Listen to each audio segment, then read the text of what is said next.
Imagine, if you will, sitting down to your morning coffee, turning on your home computer to read the day's newspaper. Yo, it's your boy Zeta Don, and we are back at it again with Inspired Empire Podcast.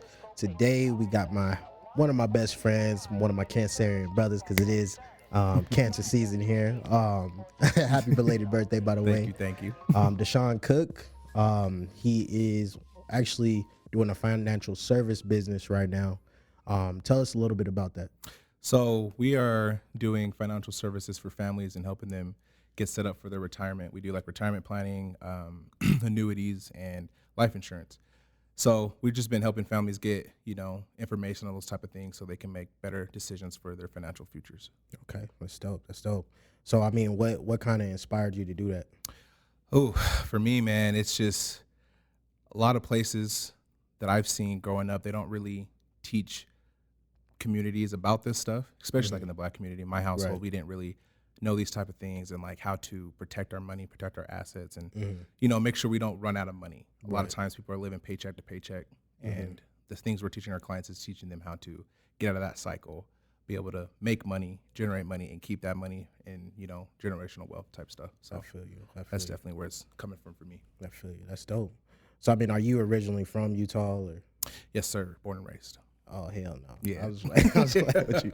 So, I mean, just with, you setting up this business, what things are the biggest mistake that you think people are making right now? Ooh, a lot of people are definitely spending way more money than they make. That's like the number one thing that I see.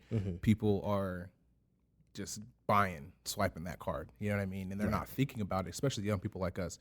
They're not thinking about their futures and where they need to be financially when it comes to retirement age. And that's, we don't, like I said, we don't really get that information. So we think we're going to be good, we'll work, put that money in that 401k and we'll be straight.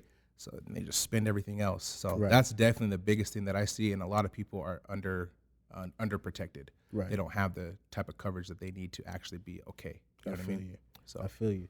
So, I mean, because I've talked about this a couple times on the podcast, I think it's weird because with you talking about the Black community, right? A lot of, like, not getting the racial thing, but like a lot of different races, they pass down generational wealth, but in the Black community, it's like, we just kind of figuring it out still. We'd rather go buy a chain and, you know what I'm saying, go sit in the class and learn about some 401k, you know what I'm saying, get your credit right, stuff like that. I feel like if we were to get the whole younger wave, you know what I'm saying, like the whole younger generation on that wave, I feel like we'd be better as a generation, right? Yep. But what do you think would help with that? So like you were saying, the passing down that information, I call it we get past the generational curse. You know what I mean? That's what I like to call it because it's a cycle that people are stuck in. And so the biggest thing is learning what you can do financially so that you can get out of that curve. It only takes a little bit of information. Most people think, like I said, they get that money, they put in a bank or 401k, but there's other things you can do. You start bringing in the stock market. A lot of people in our community don't know about the stock market. They don't know how it works. Excuse me. And so there's things like that. And then also, like I said, the protection side of things. So most people generally go to the Roth IRAs and the 401ks, like those type of money saving vehicles. But there's other things like that I talk about a lot is the cash value life insurance policies. And that's infinite banking. You probably hear it a lot on social media, that type of stuff.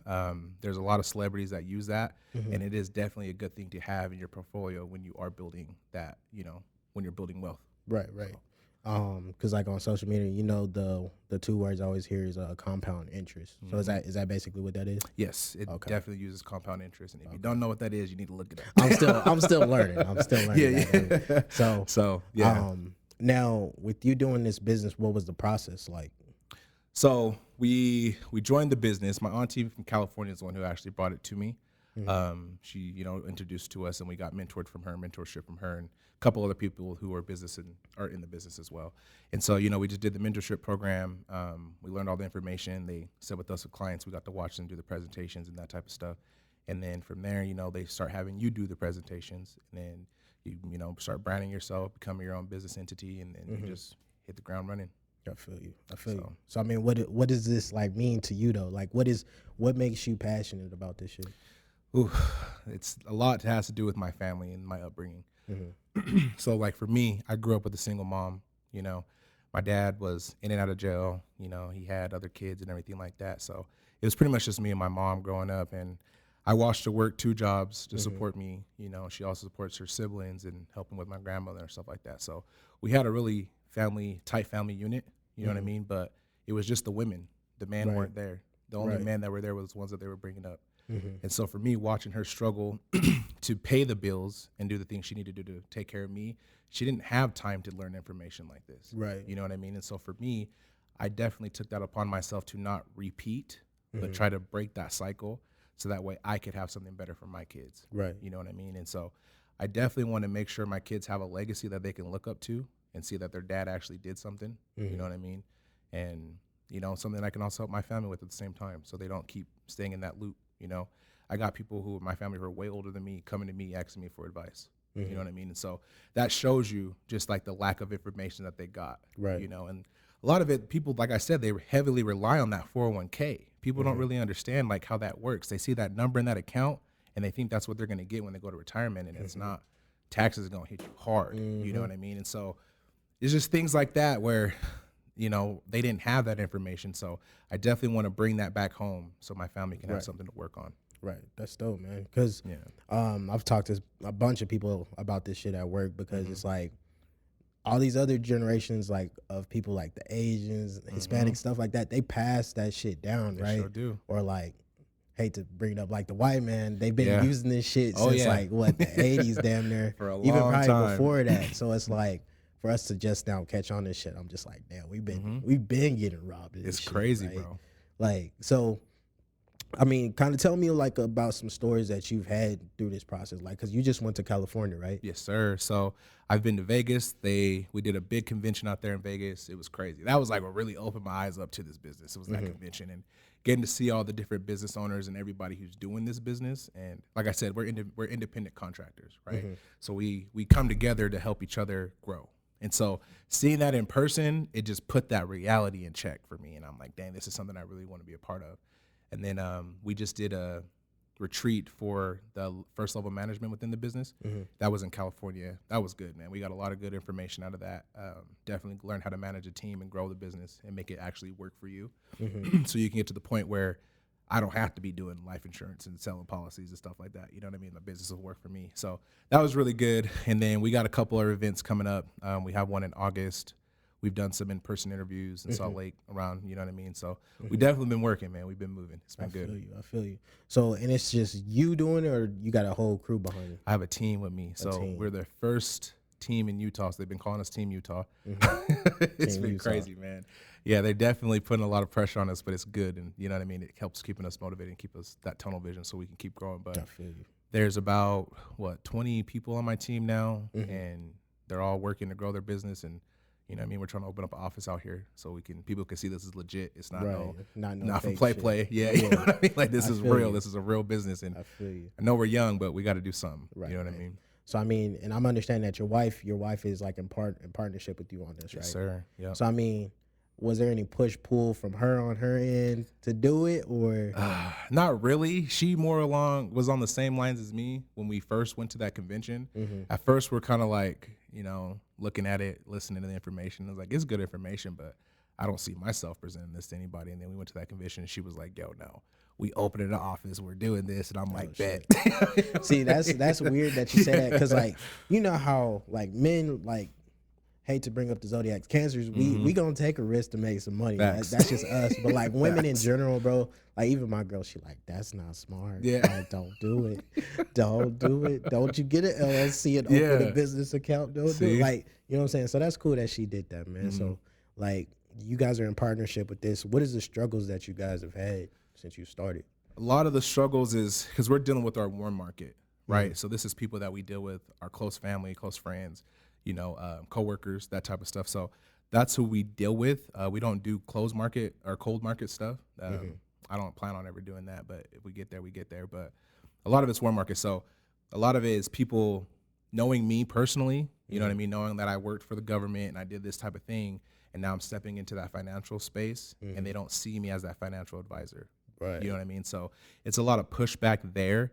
I've had a little bit more success just because of my nature of the person who I am. Like you said, we Cancer, so we definitely looking for that next money thing and where we can grow. So people see that in me and they recognize it in me. But like for my wife and a couple of my business partners, they definitely have had that pushback, especially coming from family, because they know us. You know what I mean? They know this is new.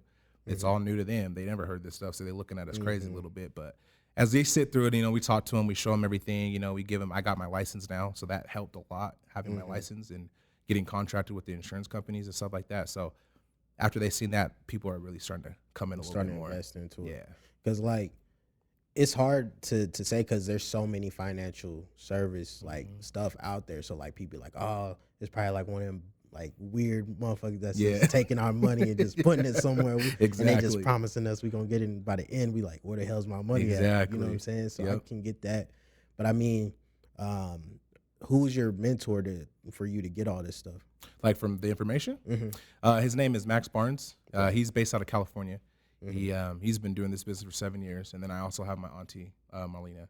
She's been doing it for 7 years as well. So just watching them, learning how they do it, and they have this big market in California. So definitely it's been really good seeing them, how they work, you know what I mean? So those are my two mentors in the business. That's dope, man. That's dope. So now you got this business plan. What's the next step? Next step is get this office open, man. Get the office. Yep, get this office open so I can have a storefront. Right, I feel you. That's the next step. And then I also plan on retiring myself from, corporate America and getting out of there and being able to do this full time. So, I mean, what's your advice to young people that want to start a business? What's your advice to them? First thing is get a mentor. That's the biggest thing. A lot of people think college is the answer to that. I don't want to talk bad on college. College is good, you know what I mean? But you go to college for certain reasons. And a lot of times you're not going to college to be a business owner, right? You're going to college to get some type of high level positioning within a company, right? Sometimes it's an executive position or whatever the case may be. But when it comes to like opening a business, you definitely want to have somebody who's already in that business who you can learn from. You see what I'm saying?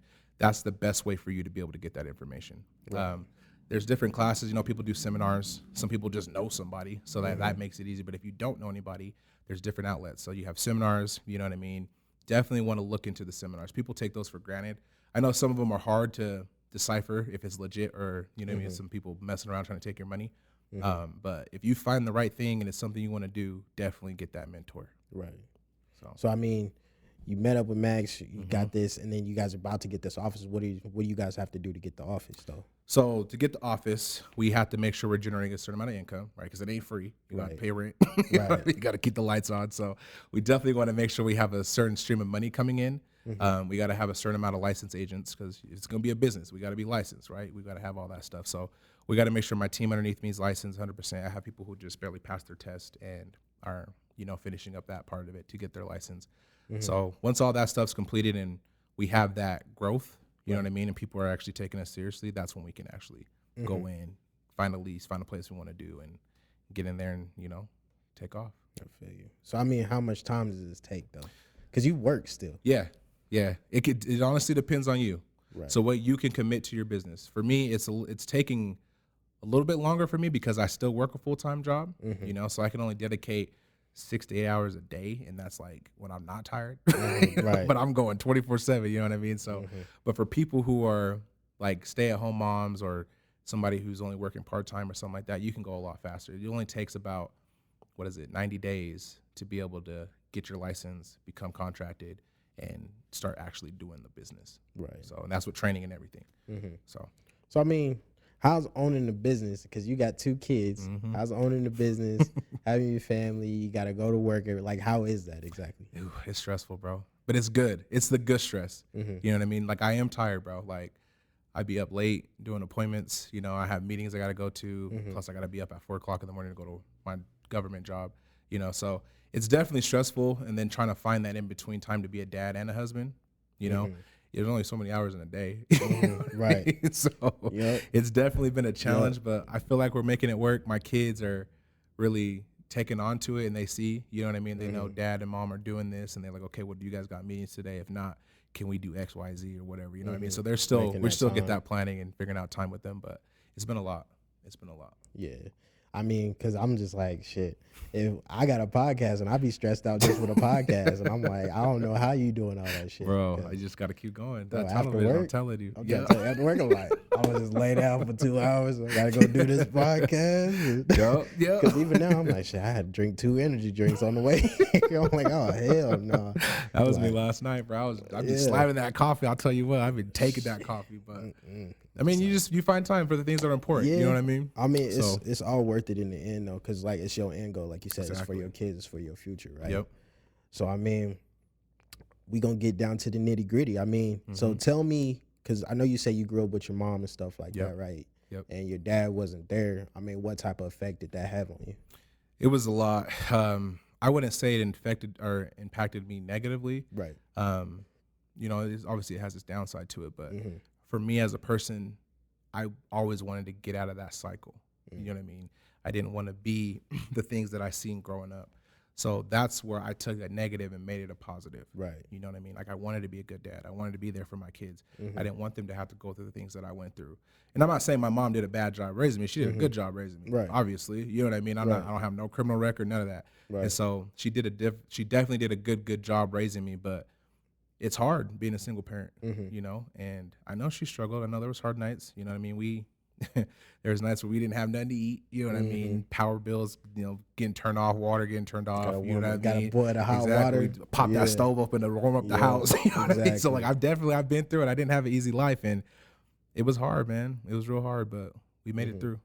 Like, I think, because I always talk about this, I feel like just with that, like your father not being there, your single mom, and like the impact that it has for you and your kids, and you treat it just differently. Yeah. I feel like that's just breaking that curse just right there. Yeah. Like, especially, I mean, whether you stay with, I mean, I'm talking to everybody, whether you stay with the baby mama or not, I mean, Yeah. just taking care of your kids in general is gonna break that curse. Exactly. Regardless. You know what I'm saying? That's the biggest thing.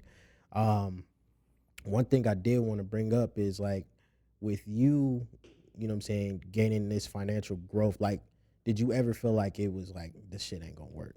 Oh yeah, I did. A lot of it was me beating myself up over it. You know what I mean?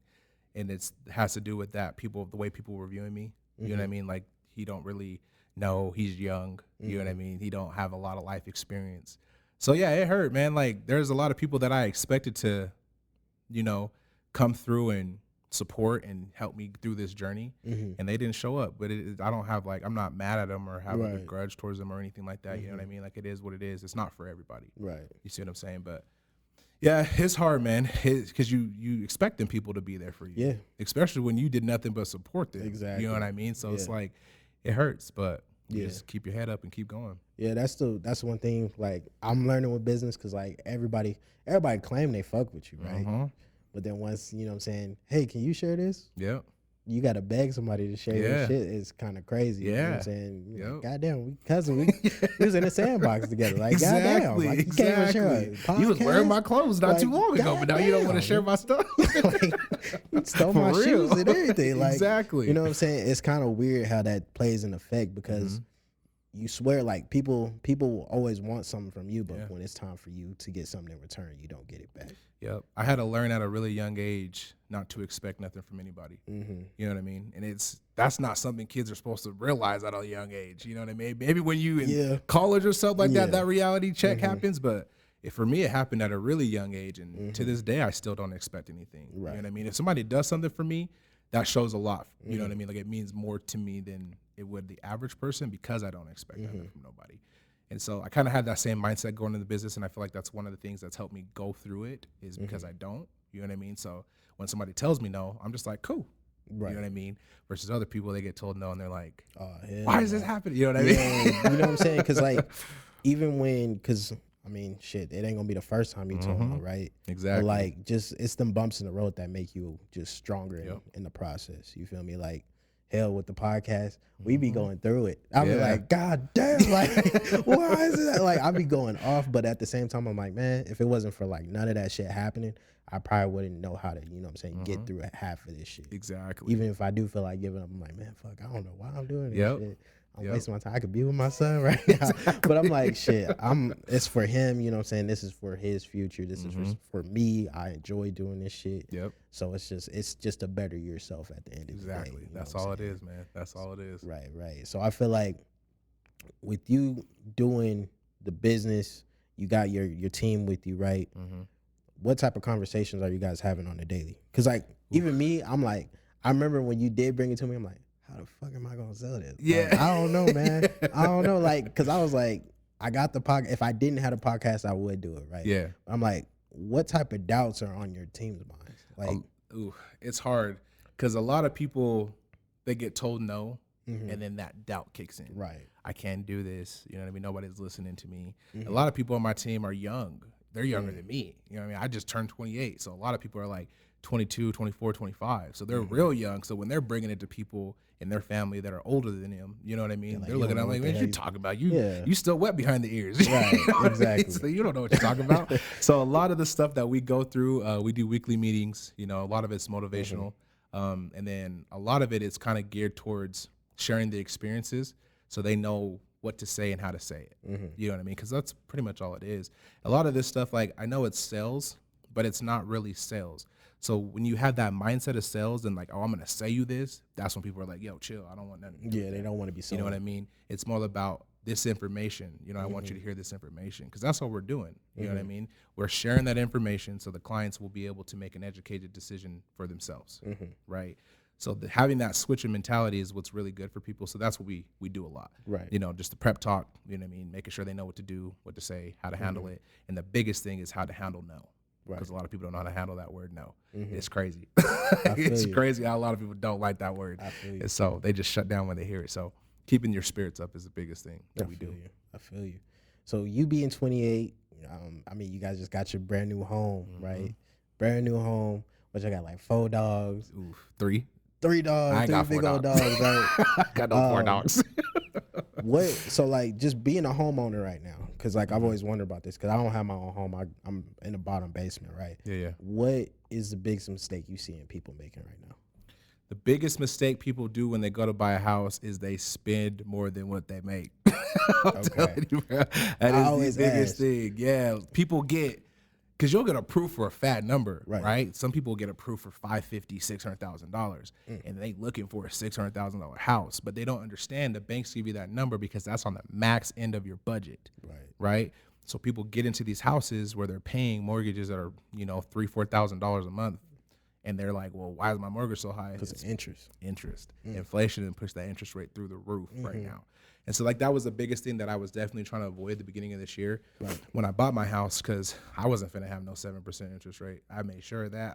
You know what I mean? So that's the biggest thing, people going into their house and becoming house poor because they can't do nothing but pay their bills. Right. You know what I mean? Now they pay their bills, get some little bit of food, can't do nothing else. Quality of life is just down right now. Right. So if you go to, or when, not if, because when you go get your house, make sure you stay in your budget. You know what I mean? You want to work and do your numbers and look at what you can and can't afford. So that way when you get into that house, you can still pay your mortgage and have money to, you know, take your family out to eat, go to a movie, go to a game, or whatever the case it is that you like to do. You definitely want to avoid being house poor. I feel you. So now that you guys have gained success and you guys are getting people on your team, right? Because you guys have been signing people up since you got licensed. Because when did you get licensed? I got licensed, 2 months ago? 2 months ago now? Yeah. So what type of advice would you give people when they do sign up for something like this? Like what type of things to look out for if they are going to do something like this? You definitely want to be open-minded, and you definitely want to be coachable. A lot of people come into this business and they listen to a couple trainings, you know, they set in a couple trainings, they get the information, and they automatically think, oh, I'm ready for this. I got this. Right. Don't know nothing about speaking to a client, ain't never sat in front of anybody and presented anything a day in their life. And then so when they go to do something like that, it's, you know, roadblock, boom. Somebody tells them no, they lose their mind, right? So you definitely want to be coachable. You want to be a sponge. Is pretty much what it is. You want to soak up as much information as it is, so that way whatever your mentor's teaching you, you can duplicate that, right? And that's pretty much what, like, the biggest piece of advice. A couple don'ts is don't come in this business thinking you know everything. I don't care about how much financial information you think you know. Do not come in here thinking you know everything. Right. Because trust me, there's somebody that knows more than you. And like I said, people don't like that word no, bro. I'm telling you, like, it's crazy. People do not like that word no. Right. They hear that word no one time and they lose it. Right. But the reason why I'm asking is because, like, with you saying that your whole team is young, right? Yeah. I'm thinking about me, and I'm like, bro, I'm one of the most prideful people you could ever meet, and I'm cocky. So like, I'm just trying to think like, damn. So there's a whole bunch of people selling this shit, but like, they're getting told no, and like that pride kick in, right? Because even me, I'm a recruiter, and I get told no. I'm like, what the fuck you mean? You don't want to work? You mean though, bro? You hit me up. Like, you know what I'm saying? You hit me up for this job. You gonna tell me no? But like, I be having to dial back, like, okay, it's nothing to do with me, it's just them. You know what I'm saying? Maybe I turn them off, or maybe it's just something personally going on with them. It ain't nothing to, you know what I'm saying? But at the same time, in my head, I'm like, motherfucker, like, whatever. What you mean? Yeah. You know what I'm saying? Try not to be salty, but you just got to put on that little fake face. Like, it's cool. Like, I'll be here when you wait. Exactly. You know what I'm saying?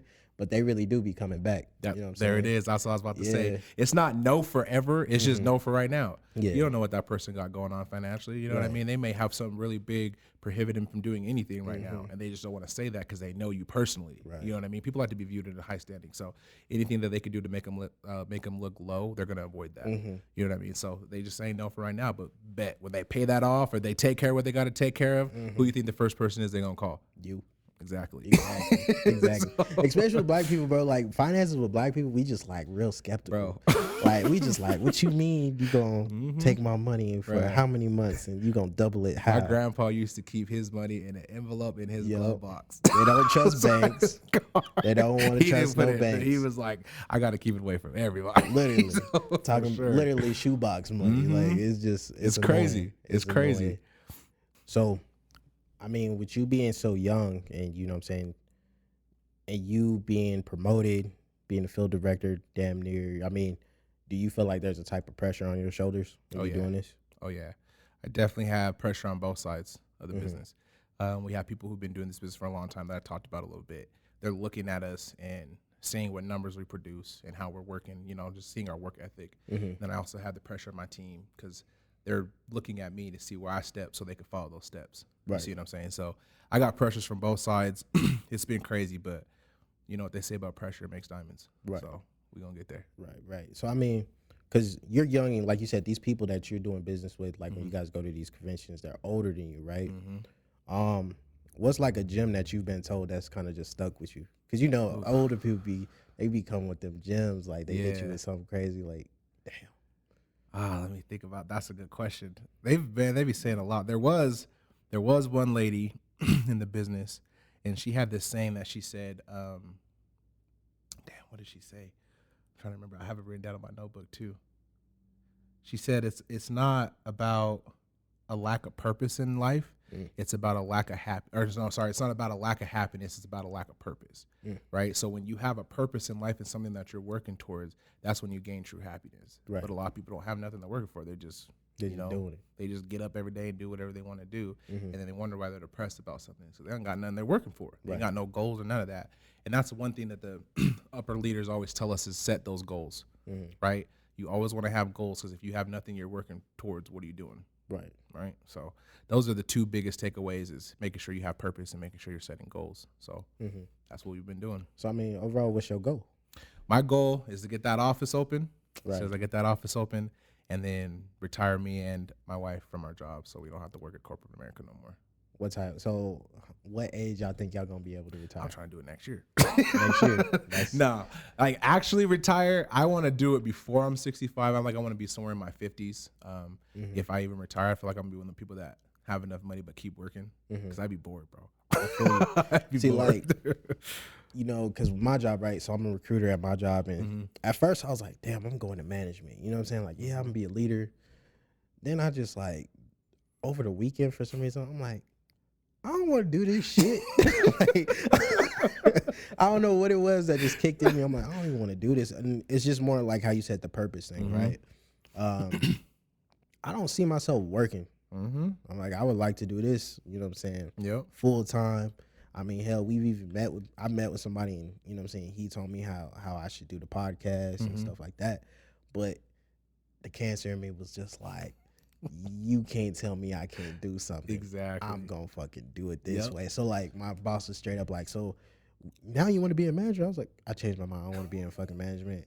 I want to get as much money as I can so I can leave this motherfucker. Yep. And he was just like, jaw drop. His jaw dropped, but it was just like, I'm just being real with you. Like, I don't see myself being here for 20 years. Like, because that shit looked miserable. I was like, I seen your picture when you first started And to see it now, now. and that shit ain't cool. I don't see, I'm But straight. it lost all the hair on the top of your Hell head. no. I'm already losing hair, and I ain't even been here for that long. I'm like, I'm going bald. I've been here for 2 years, so I'm straight. But nah, man, all jokes aside, like, I just, you know what I'm saying, that purpose is just something that keeps me going. You feel me? Like, I don't want to work. I'd rather just retire and take care of my family and do the podcast, make money that way. You know what I'm saying? Yeah, I feel the same way. And I feel like a lot of that stems, because you had a similar childhood as I did, right? And I feel like a lot of that stems from our childhoods and seeing our parents work so hard and not getting the things they want out of life. Right. You know what I mean? So it's like, you mean to tell me I'm going to have to work 2 jobs, work almost 30 hours, you know what I mean? No, sorry, not 30, but like 20 hours a day and not get anything I want out of life? You're crazy. You know what I mean? Like, that don't even make any sense. Like, at all. So I definitely want to get out of that working for people and start getting to the point where I can have my money work for me so I can have that time. Man, if I could clear my 40-hour work week in a week and just have that freed up to me, man, I'm telling you. That'd be scary. I'm telling you.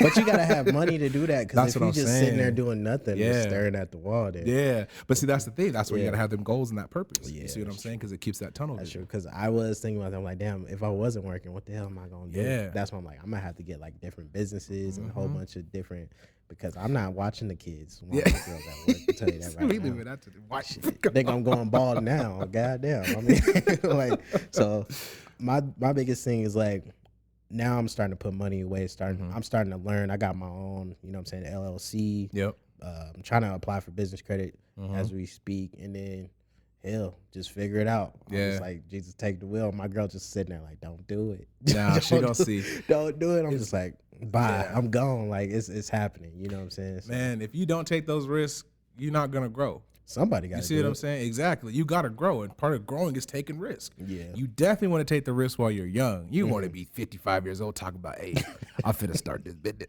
You know what I mean? Like, you don't want to do that. Hey, You know what I mean? People will be looking at you crazy. Like, bro, you 55, you about to be retired. You talk about opening a business. Like, I mean, hey, to each his own. I'm not gonna knock that, because if you did it and it went successful, you know, good shit. But for the most part, like, you definitely want to take those risks now that you're young, because you have time to get that money back. You see what I'm saying? So don't let nobody stop you from your dreams, bro. Keep dreaming. I mean, so this is one thing I've always wanted to ask, right? So how does business credit work? Do you know about that? Business credit, as far as like the LLC side of things? Yeah. So pretty much what it does is it creates, so you have your own personal credit, right? And what the LLC does is it gives you your business credit. So it's pretty much the same thing, but it works a little bit differently because the banks are going to see that income from your business, and the more income you have, the bigger the loan, right?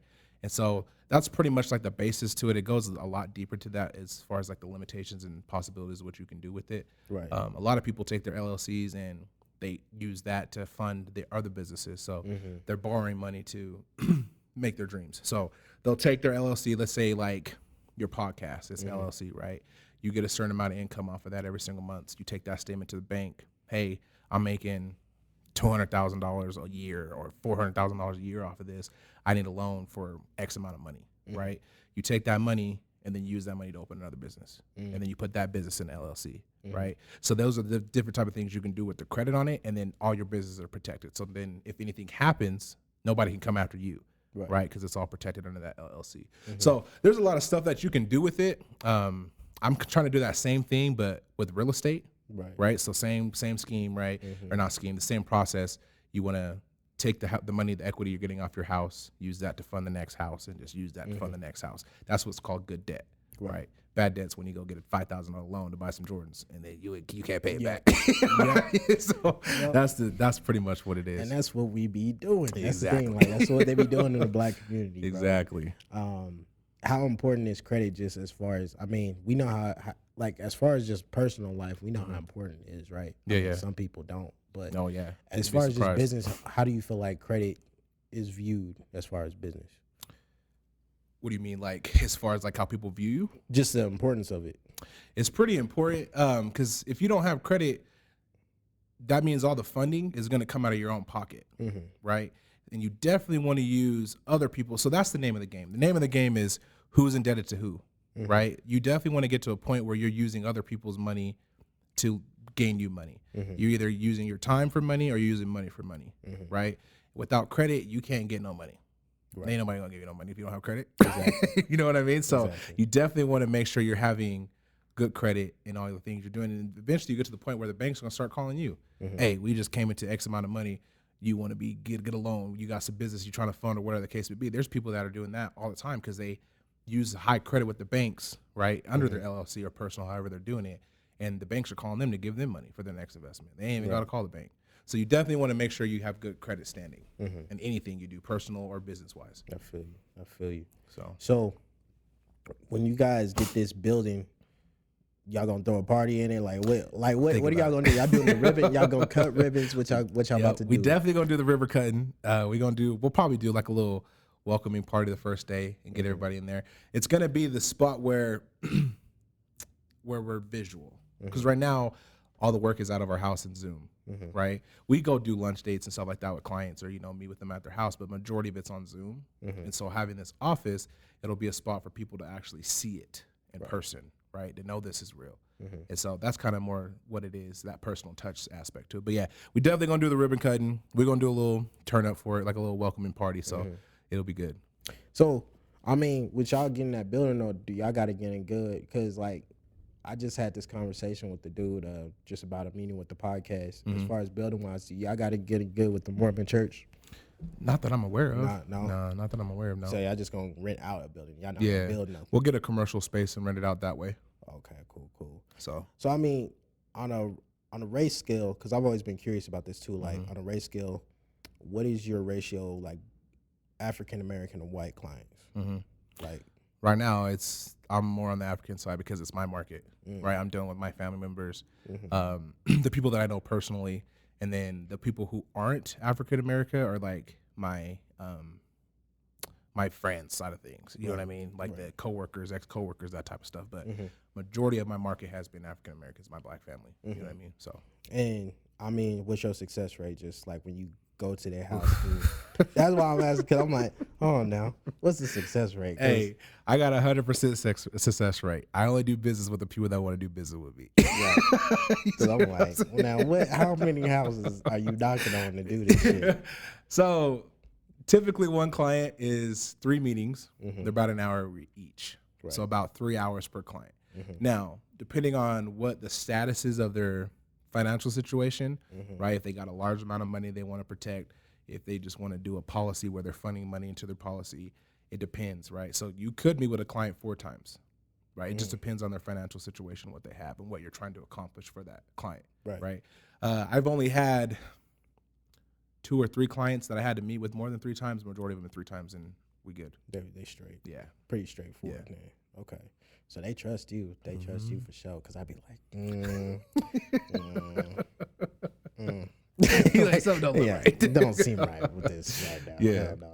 But, I mean, just with you doing, I think it's cool that you're doing mostly African American because, like we said, we don't really know much about this. Our parents didn't pass this shit down to us. And we just now catching on to the wave. So, with you doing that due diligence for people, I feel like that's real cool, man. Yeah, like that's gotta be rewarding. Yeah, it is. That's dope, man. So now you gonna have your kids on the same wave, like as far as just the business too. You just gonna have them come in and do the business when they get older. Or? I'm gonna give them the option. I definitely have been working with them to have a business mindset. And I don't care if they do this business with me or if they create their own business. My kids the other day actually came up to me and they said, "Dad, we want to create a lemonade stand." And I looked at him and I said, "What?" He said, "Yeah, we want to make a lemonade stand." I said, "Okay, give me a second." So then we got a piece of paper, pencil, and I sat down with them. And I promise you, I did not coach them on any of this, bro. They sat down with me at the table and I said, "Okay, what do you want to call your business?" Theo, my youngest, he looked at me and he was like, "I want to name it Super Fire Lemonade Stand." I said, "Okay, bet." Wrote that down on paper. I said, what type of lemonade you guys want to sell? He said, we want to sell yellow lemonade and pink lemonade. I said, okay, bet. Wrote that down. We did this whole business plan, bro. They told me everything. They said, we want a comic book center, so when the people are drinking lemonade, they can read comic books. He said, I want to get to the point where we have a robot selling lemonade. He said, Theo's going to sell it, Milo's going to make it, and then we going to keep it a bro, they did all this by themselves. I did not tell them anything. So they definitely been watching me and Anissa with that. And yeah, I definitely want that in their life. So when they get to that age, they can create their own business. And I don't want my kids working for people because I don't even want to work for people. I feel you. So it's like that's funny you bring that up because Jenny was like, "Oh, I'm gonna have Damari like do a lemonade stand." I said, "Bro, they be kidnapping kids. They ain't doing no lemonade. My kid ain't doing no lemonade stand. I'll give him some money for some lemonade." I was hell no. So, but that's dope, man. Because like the way I'm thinking about it, I'm like super protective of my kid, but like I do want him to be business oriented because I don't want him to work. I mean, shoot, you see me, I'm like, hell no, I'm tired as hell. It's not worth it. No, it's not worth it. You really give a company 40 years of your life, and then they give you 40% of your income to live off of when you retire. Right. And we don't even get pensions no more. Right. Pensions stopped forever ago. Right. So now all you have is your 401k. And if you look at today's market, right, they're not even 401ks, they're 201ks. So the people that are retiring now, their 401ks got cut in half because of the downtrend and taxes. That's why I'm like, it's crazy. I'm hoping I could probably pass something down to him. I mean, that's why I met with Sean. I was like, look, I'm just trying to get like something going. So if I pass away, boom, like here it is. Figure y'all life out. Please don't waste it. For real. So for real. That's the biggest thing, man, because just working just from what I went through, like what you said, you grew up with, you know what I'm saying, your mom, like I wasn't able to play sports because my mom couldn't even afford it. So I had to move. Like, you know what I'm saying? I don't want my kid to go through that shit. You know what I'm saying? So that's kind of like something that stuck with me. So I'm just like, I got to get this shit now. You know what I'm saying? As much as my girl's like, please don't do it, I'm just like, hell no, we got to do it now. And you just going to have to hold on. And, and I'm going to just drag you with me across the finish line, goddamn it, because we here now. So sorry. We in debt. Let's go. We got to get up out of here. Exactly, man. Now, with you just going to these clients' houses, like, how rewarding do you feel by the end of this, like these conversations? Because obviously this is like something that's life changing, right? Like how rewarding do you feel after? I feel really rewarded, especially because like I said, a lot of my clientele is African American. You know what I mean? And I, like we talked about, our community don't know this, and I have not had one person come on and do a presentation with us and listen to this information and say it's not good information. Everybody says it's good information, right? And so it's definitely rewarding because you can see that light switch go off on people's heads because they've been living the way they live in, and then you show them this information and say, look, it's time for a change, and people kind of like wake up and they're like, dang, I got to change something in my life. You know what I mean? So like that right there in itself is rewarding because you're able to help somebody get on the track that they actually want to be on. Because a lot of people just think of this stuff, right? They're dreaming about it, but they're not putting any action into place. And then now they have something that will help them get to where they want to be.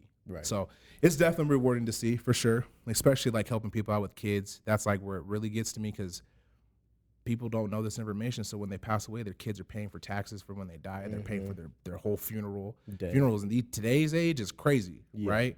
And so being able to help them pay for that stuff and set up those plans to be able to avoid having to pay those taxes and avoid having to, you know, come out of pocket for funeral costs and whatever the case may be, it's definitely rewarding. So the only reason why I'm asking this is because from what I know, a lot of people aren't patient with this stuff, right? Because like, yeah, it's cool. Like, yeah, you got to plan for life insurance and all that. When I got something, I'm like, I'm about to take out 50 racks right now. Like, what you? I'm about to invest in the business right now, right? But the other half is like, that's the stuff that we first. That's how we got here. You know what I'm saying? This is what my family did. So it's like, that's the type of light bulb that flipped in my head. So like, I was just like, all right, let me not do that. Let me chill a little bit. I'm about to take 50 racks out. We about to buy a car wash, and we about to go get this motherfucking lemonade stand with my son over here. Like, so that's the way I was thinking. But at the same time, I'm like, all right, let me chill out and like let me actually invest in this and let me build this.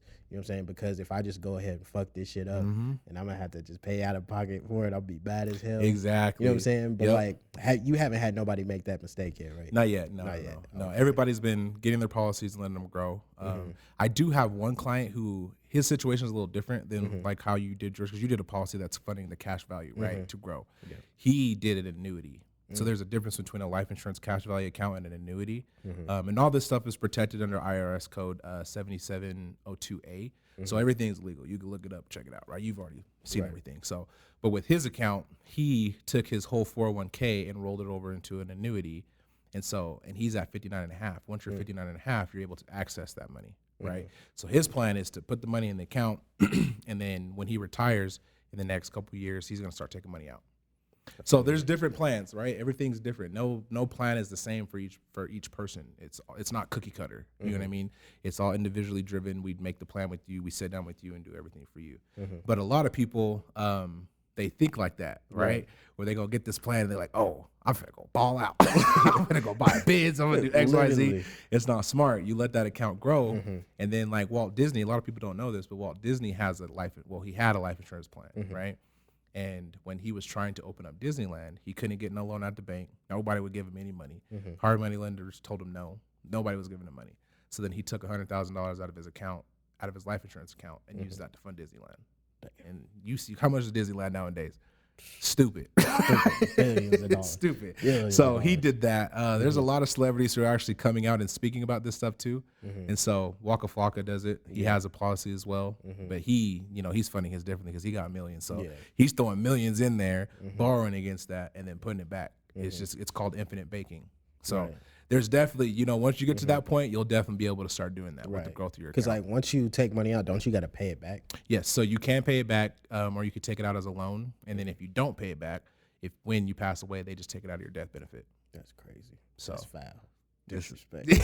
Disrespect. That's wild. But so you think about it though, you get to use that money. So if you use that money wisely, you don't got to pay it back because your kids, if you pass away, they don't get whatever that total is plus a business. Right. You see what I'm saying? So it works as long as you're smart with it. You have to make good money decisions. I feel you. So, I mean, with you and your wife working together, how is that relationship? Because like y'all see each other all day. Because I'm gonna tell you why. Jenny work at home, and I'm like, I'm tired of looking at you. Right? I love you, but I'm tired of looking at you. How is that work relationship? Just going from the office, and then y'all go home, and you at work. She call you. Yep. You come back to the office. Y'all see each other. How is that? There's definitely a lot of ups and downs.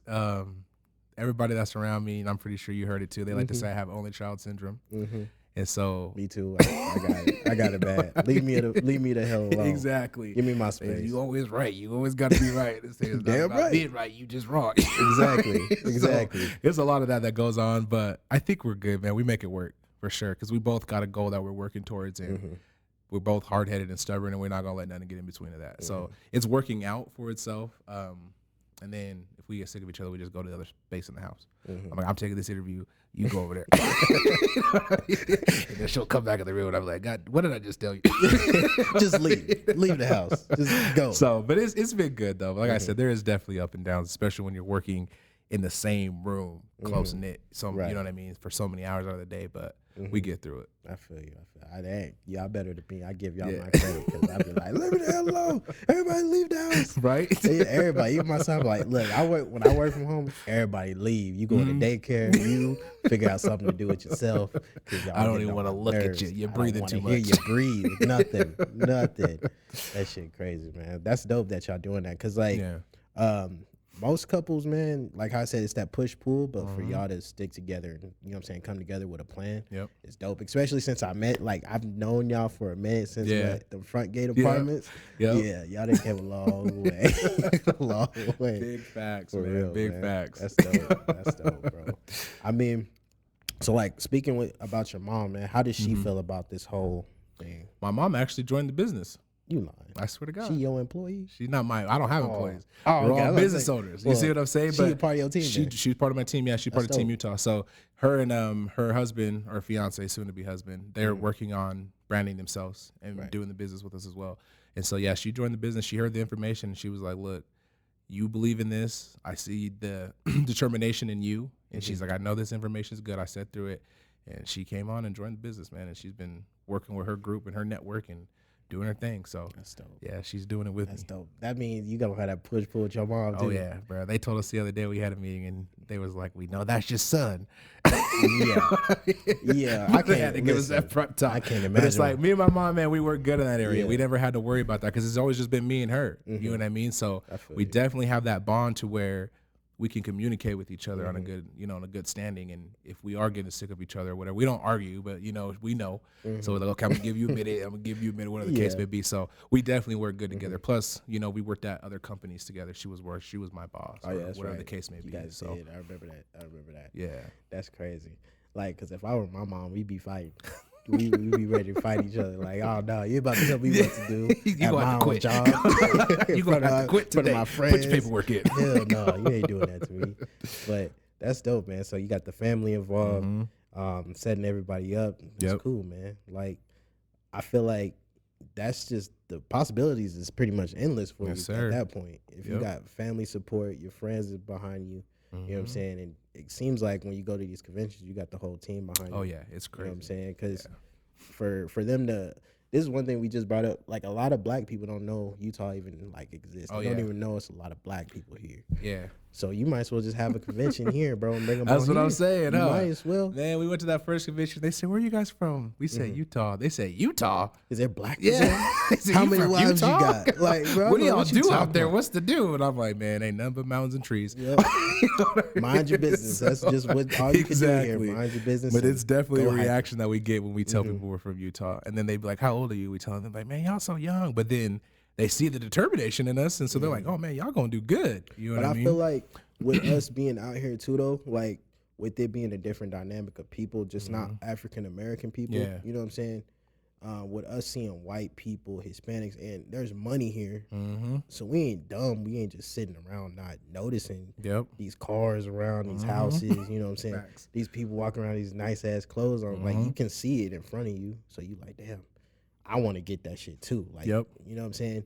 And I feel like in the black community, everybody wants to sell drugs. Like, you know what I'm saying? The Yeah, they want to financial take the stuff- other route. Yeah, the financial wave is just not. It's not. You know what I'm saying? Cool. Yeah. In a way, you feel me? So Yep. like, it's just different. So I'm pretty sure when they see you, they're like, oh, what the hell? Like, we never get young people up in here. Exactly. What made y'all come up in here? Yep. Well, being from Utah, we want to do something different here. Yep. You know what I'm saying? Everybody does. Well, some of us, but Yeah. you know what I'm That's true. saying? Yep. One thing I did want to ask you, man, because we kind of coming up on crunch time. What is something that what do you want people to take from this podcast? I definitely want people to take from this podcast the vulnerability side of it and letting people know that it's okay for them to be able to open up and talk about things that's going on in their life, you know what I mean? And finding the outlets that they need to be able to have that conversation. Because a lot of people bottle up, especially like young black men, right? We bottle up those emotions. We always told, don't cry, that's for girls, whatever the case may be, right? And so it's okay just to be able to be vulnerable and open up and let people know how you're feeling, you know what I mean? Let people see where you're coming from, because that's when they're going to see the real you, right? And a lot of people will respect you at that point. Now, if you're putting up front, you're putting up walls, that's when people are going to stay away from you, excuse me, and not want anything to do with you. So to stay out of that depression stage and not have to, worry about things like that, you definitely want to open up to people and be vulnerable. And I think that's what you guys are doing really well on this podcast. So man, I appreciate you guys for that, man. I appreciate you for coming on, man. Kind of tell the people, you know what I'm saying, how they can find you, where to, where to contact you at if they want to get. Yes, sir. So our business name is the Financial Cookbook. We got a whole cards and stuff like that. I'll get you guys some cards so you guys can have that. But right now we're working on social media, so that will be the name of the social media account. For now, you can just look me up under Deshawn Cook. Look me up under my wife's stuff too as well. Hers is Anissa's Cook. And that's pretty much where we're at right now. But we're going to have a page. You know what I mean? We'll have a whole website and everything like that. So we'll get you guys all that stuff so you guys can have that. Dope, man. Yes, man. sir. Well, I appreciate you coming on, Of course. Thank you just guys for telling us that having me. financial services, you know what I'm saying? Yep. If you guys need anything, just please hit him up. They are doing very good things in the community, especially for the African American community. And that's all we have for you guys till now. Hope you guys are minding your business and drinking water and inspire the empire. Peace.